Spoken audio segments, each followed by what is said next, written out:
Okay, ito na po yung part 2. So, ito po yung stator na original. So, nakahanap tayo ng stator na original. Ayan. Hindi ko na sasabihin kung ano, alam na niya yun. Ito yung original na stator. Ayan. Mabigat. Oh. Shot mabigat. Tapos, repair natin itong wiring. So, dahil naka-full wave na natin to, ginawa ko ng double yellow. Para ibig sabihin, no, naka-full wave na itong stator. Kasi, ang gagamitin natin regulator dito ay 5 wires na regulator. Pang full wave. Ayan. So, ito na yung color coding ng ating ano, wire. Ito pa yung ano, original ito na stator. So, thank you, meron tayo nakita. So, ipo-full wave natin to, tapos ikakabit na natin dyan, tapos i-troubleshoot ulit natin kung okay na. Okay. Ito na yung ating ano, pinayos na wire. So, ito yung ginawa nating wire. Binago lang natin ang kulay. Bali, isusunod lang natin dito sa kanyang original na wire papuntang sakit. Kukuhain pa rin natin itong original. Yan, susundin pa rin natin yan. Okay pa naman itong wire. Pinutol ko lang yung bandang matigas na yung balot. So, ito na. Naka-full wave na rin to. Pinull wave natin kasi wala tayong makuhang stock na regulator kasi mahal yun. Nasa tuto. Sa pagkakalam ko tuto. Pero ito yung ano, yung pulser niya. Madami. So, ito yung pulser niya. Yan, yung pulser. Original to. Ito yung original. Pero pwedeng replacement. Kukuha lang itong ano, bracket nito. Yan. Technique. Yan. Ito lang kukuhain. Tapos, ito. Yan. Lagyan na natin ang balot. So, yan. Kinabit ko na dito. So mamaya titisingin natin to.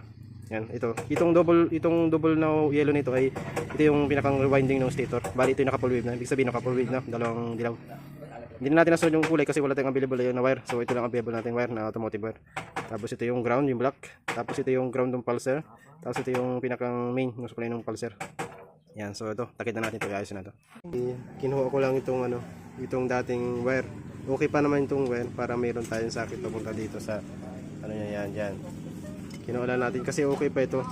Yung ano, itong wire na ito kinuha pa natin. So, i-connect lang natin dito. Ano lang natin yan. Hanapin natin kung saan nakatapat. So, ayan. Ito na.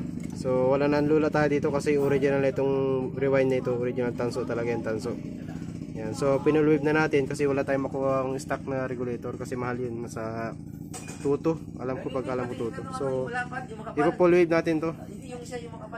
Full wave natin. Meron tayong pang full wave dito na regulator para dito sa pang full wave natin. So, ito yung ano, yung wire ng ano. Iba na yung wire pero tanda na natin kung saan nakatapat yung wire nito. Yan.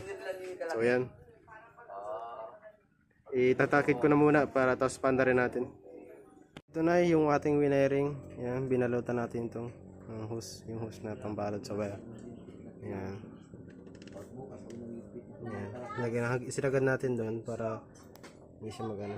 Yan. Yan. Yung sa neutral niya, sa neutral. Neutral light indicator.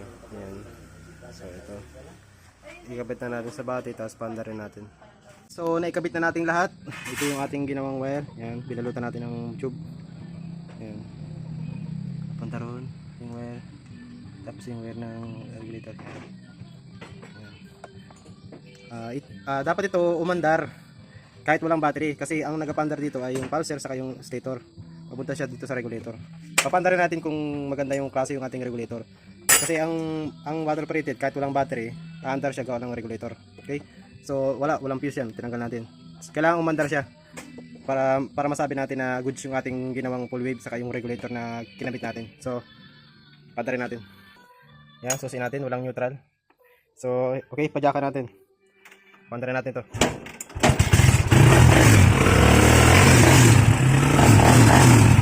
Yan, okay, umanda na yung ating project. So, pwede na ito magamit na mayari. Hindi na ito mamamatay. Ang problema lang nito ay yung pinakang CD niya, replacement. So, siguro tatagal naman siguro. Pero ito, maingay lang yung ano, camshaft.